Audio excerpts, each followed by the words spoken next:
Hi, my name's Simon from Motordrome, which is www.moto-drome.com.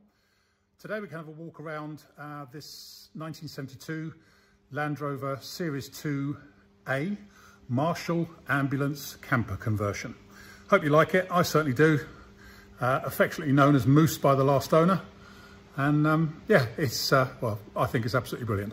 We're having to do the video inside because it's so windy outside you wouldn't be able to hear me.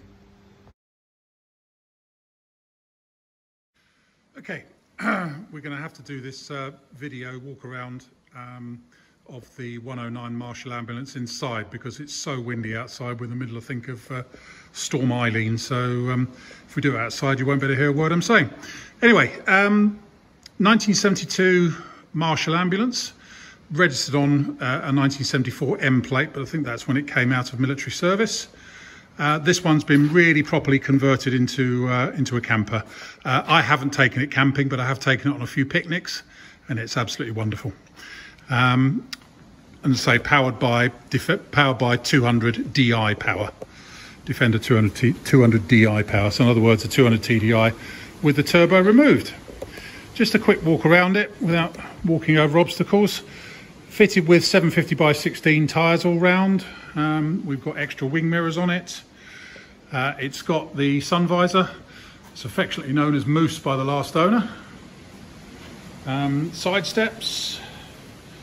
That's where, in there is where all the power, the mains hook up things, cables lie in there. Obviously we've got the rear doors open at the moment. Can't normally see the tartan. From the outside, it looks just like an ambulance, but as you say, when you open the back up, it's a really, really lovingly created camper. That's the rear step that folds down. We'll go into the interior in a bit more detail in a minute, but power management system there. Everything seems to function as it should.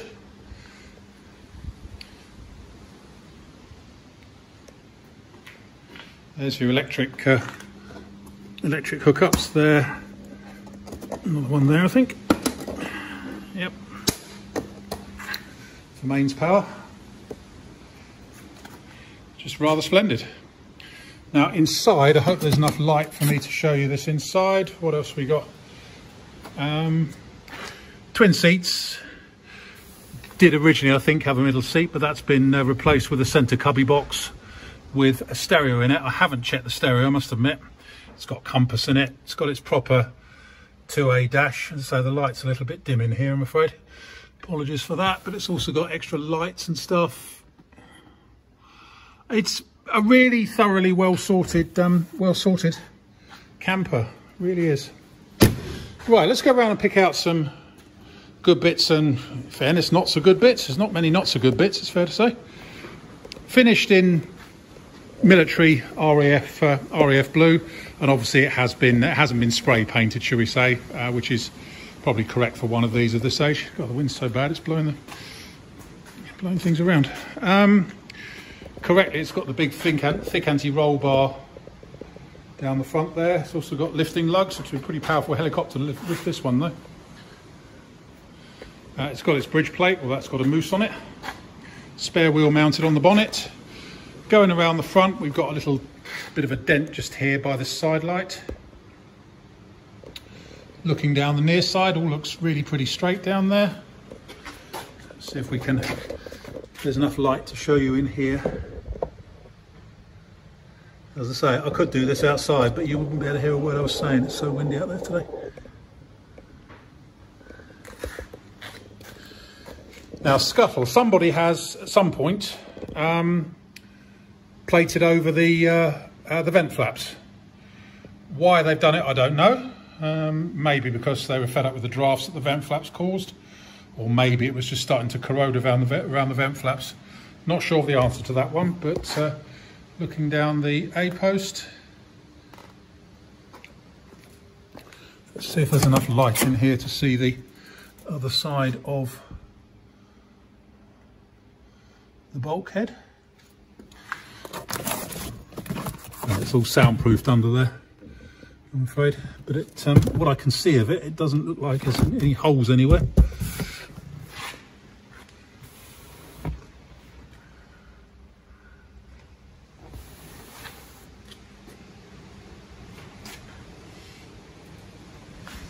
Door bottoms are in exceptionally good shape,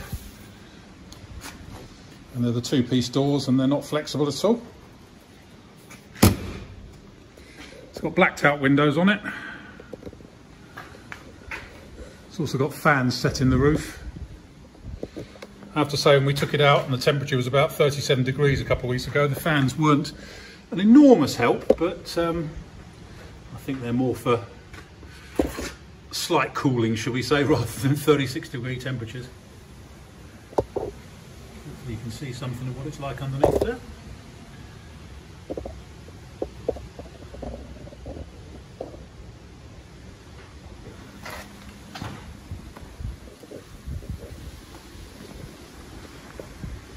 And then around the back. Actually, I think we'll do a separate video for the interior, because that's quite needs to take quite a long time over that.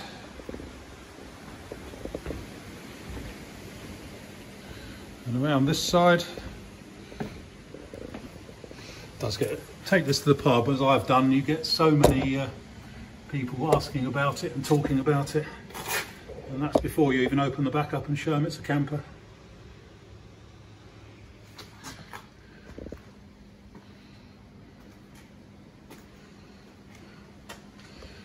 Again, a post on this side.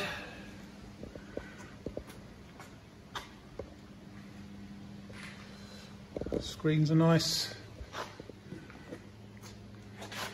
Some of the paint on the wing tops isn't brilliant, but as I say, it is an ex-military vehicle, so it's painted the way a military vehicle would be. Don't expect it to be painted like a brand new Range Rover.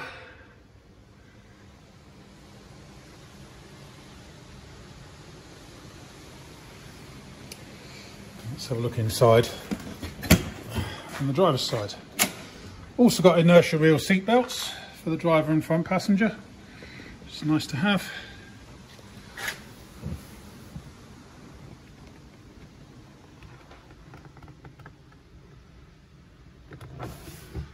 Yeah, it's too dark to see up there, I'm afraid. As I say, I don't think, from what I've seen of the bulkhead, that the vents were plated over for any reason other than they fed up with the drafts coming through them.